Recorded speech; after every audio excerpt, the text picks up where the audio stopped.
Bonjour et bienvenue à tous. Chaque grand tour de magie est constitué de 3 parties. La première partie est la présentation. Le magicien y montre quelque chose d'ordinaire, qui en fait ne l'est pas autant que cela. Le second acte consiste à agir. Le magicien, avec ce qui était ordinaire, réussit à faire quelque chose d'extraordinaire.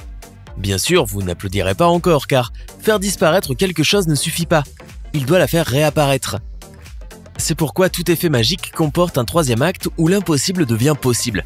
Vous allez donc essayer de découvrir le tour et c'est ainsi que, sans vous en rendre compte, vous êtes déjà dans le jeu du magicien. S'il est certain qu'un vrai magicien ne révèle jamais ses tours, cela ne signifie pas que les autres soient aussi discrets. Aujourd'hui, nous nous intéressons à 10 tours de magie enfin révélés. N'hésitez pas à liker la vidéo si elle vous plaît et si vous êtes nouveau sur la chaîne, n'oubliez pas de vous abonner et d'activer la notification pour ne rater aucune de nos prochaines vidéos. On commence.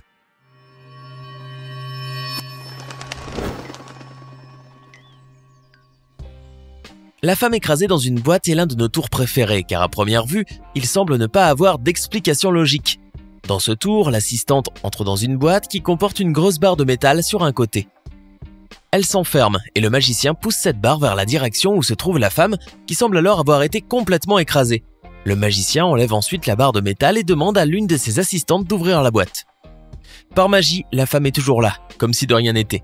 Mais maintenant, nous nous demandons comment diable ont-ils réussi ce tour. À coup sûr, vous vous dites que le secret réside dans la boîte. Eh oui, mais pour être plus précis, il se trouve au fond de cette boîte, qui est bien plus profonde qu'elle n'y paraît, puisqu'elle est assez spacieuse pour que l'assistante puisse cacher ses jambes. En outre, le côté gauche de la boîte est fabriqué en tissu noir et comporte également une petite cachette. Ainsi, lorsque l'illusion commence, la femme ouvre rapidement le fond, cache ses jambes, ensuite elle se presse contre le tissu, ce qui lui permet de cacher confortablement son corps. Là aussi, le secret réside dans la plaque que pousse la barre de métal. En effet, juste avant qu'elle ne pousse son dos en arrière, la barre donne l'impression qu'elle est en train de l'écraser. Ce tour consiste à se planter une aiguille très aiguë au niveau du bras. Alors, comment est-ce possible? Encore une fois, le secret est plus simple qu'il n'y paraît. En effet, avant que le magicien n'arrive sur scène, il applique une sorte de colle sur son bras. Quand le tour commence, il colle l'aiguille sur sa peau, donnant l'illusion qu'il est en train de se la planter. De son côté, toutefois, pour empêcher le public de voir cela, il montrera juste la partie par laquelle l'aiguille pénètre, ainsi on aura l'impression que sa peau a été percée de l'intérieur. Et histoire de lui donner un air un peu plus réel, le magicien applique au préalable un peu de peinture rouge sur la pointe de l'aiguille. C'est un tour de magie des plus classiques qui peut être réalisé par n'importe qui dès lors que l'on sache comment le faire. Dans ce tour, vous êtes en train de parler à une personne, vous éternuez et poum, votre tête tombe. Pour réaliser ce tour-là, vous n'aurez besoin que d'un cintre, de 2 baguettes en bois et d'un manteau. Vous assemblerez à l'aide d'un ruban adhésif le cintre avec les baguettes de manière à former un triangle. Une fois le support créé, mettez-le à l'intérieur du manteau et portez-le ainsi. Prêt? Maintenant, vous pouvez jouer ce tour à vos amis.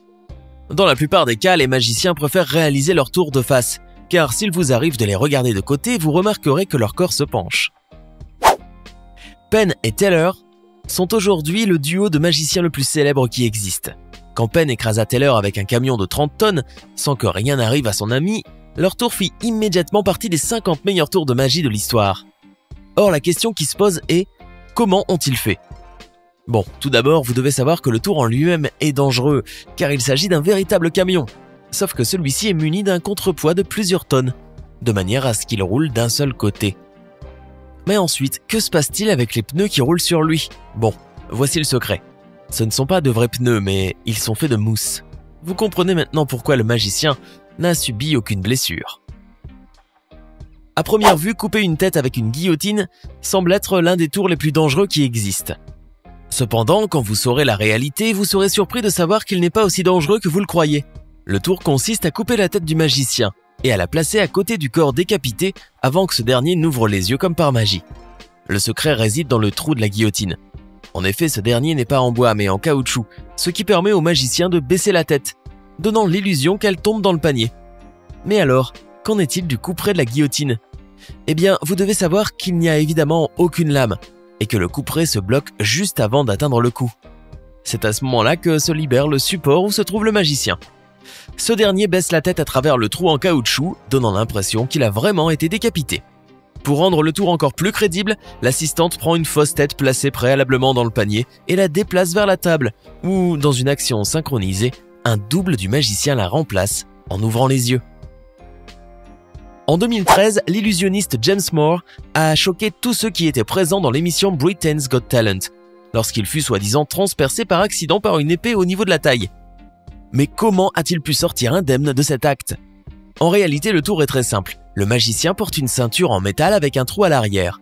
Ainsi, lorsque les assistants placent la pointe de l'épée soi-disant tranchante contre le trou de la ceinture, en fait celle-ci se rétracte, s'imbriquant parfaitement avec le trou. Mais alors, pourquoi voit-on que la pointe le transperce? Eh bien, c'est une autre pointe aimantée et dissimulée qui est projetée vers l'extérieur, donnant l'impression que le magicien a été transpercé. Inventé au 19e siècle, ce tour est l'un de ceux qui étonne le plus le public en raison de sa grande attractivité visuelle. Voilà en quoi la métamorphose consiste. Le magicien entre dans un sac qui est ensuite attaché par son assistante. Le sac est placé dans un coffre et ce dernier est fermé avec une clé. L'assistante monte sur le coffre, lève un rideau et le magicien apparaît comme par magie. Mais ce n'est pas tout. Le magicien ouvre ensuite le coffre et devinez quoi? L'assistante se trouve dans le sac. Incroyable, n'est-ce pas? Voyons maintenant quel est ce tour. Le secret se trouve dans le sac qui comporte une fermeture pouvant être ouverte de l'intérieur. Le coffre lui aussi peut être ouvert par le haut, ce qui explique que l'assistante se tient debout sur ses bords. Quand la jeune fille lève le rideau, le magicien saute rapidement du coffre, attrape le rideau et laisse l'assistante se mettre à l'intérieur. Ensuite, quand tout est prêt, le magicien fait enfin son apparition, ouvre le cadenas et sort la jeune fille du sac. C'est l'un des tours les plus difficiles qui existent, car pour fonctionner, il nécessite une concentration et une synchronisation qui doivent être parfaites. Attraper une balle avec les dents ne doit pas être un jeu d'enfant. Imaginez les premiers magiciens qui ont réalisé ce tour. De nombreuses personnes ont certainement été choquées de constater que le magicien avait réellement réussi à le faire. Le tour consiste à choisir une balle et à la montrer au spectateur afin qu'il puisse l'identifier. La balle doit évidemment porter une marque, sinon n'importe qui pourrait dire qu'il s'agit d'une autre balle et que du coup, cela n'a rien d'un tour de magie. Ensuite, la belle assistante tire sur le magicien et la balle préalablement marquée se retrouve entre ses dents. Mais comment y est-il arrivé? Eh bien, le magicien fait semblant de mettre de la poudre et la balle dans l'arme. Je dis bien il fait semblant, car en réalité la poudre est bien introduite dans l'arme, mais la balle, elle, restait collée à l'aimant que comporte cette tige avant d'être cachée dans les mains du magicien. Le coup partira bien, mais sans qu'il y ait aucune balle à l'intérieur. Et comme les magiciens sont spécialistes pour vous faire croire une chose et en faire une autre, à un certain moment, il placera la balle entre ses dents pour ensuite montrer sa prouesse à tout le public. Il est très important que le magicien agisse comme s'il venait vraiment d'attraper une balle avec ses dents, car cela donne une touche de réalisme nécessaire pour réussir un tour parfait. Les tours de magie mentale sont un bon moyen de divertir et de surprendre n'importe quel public. Cependant, une fois que vous découvrez comment ils sont réalisés, vous vous apercevez que n'importe qui peut le faire. C'est le cas pour le fait de plier des cuillères, où l'illusionniste fait croire au public qu'il les plie simplement avec la force de son esprit. C'est impressionnant, n'est-ce pas? Voyons voir comment ils le font. Pour ce tour-là, nous avons besoin d'une cuillère souple et d'un morceau de cuillère cassé qu'il cachera aux yeux du spectateur. Sans que le public ne s'en rende compte, il pliera la cuillère souple et commencera son tour de magie mentale avec l'autre morceau de cuillère. Ainsi, au fur et à mesure qu'il lâchera le morceau de cuillère cassé, cela donnera l'impression qu'elle est en train de se plier. Une fois le tour terminé, le magicien cachera le morceau et montrera la cuillère pliée. Bien sûr, c'est un tour que n'importe qui peut réaliser, mais quand même avec de nombreuses heures de pratique. J'aimerais donc vous poser une question. Maintenant que vous savez comment plier les cuillères, croyez-vous que vous serez capable de réaliser ce tour-là? Laissez-moi votre réponse dans les commentaires.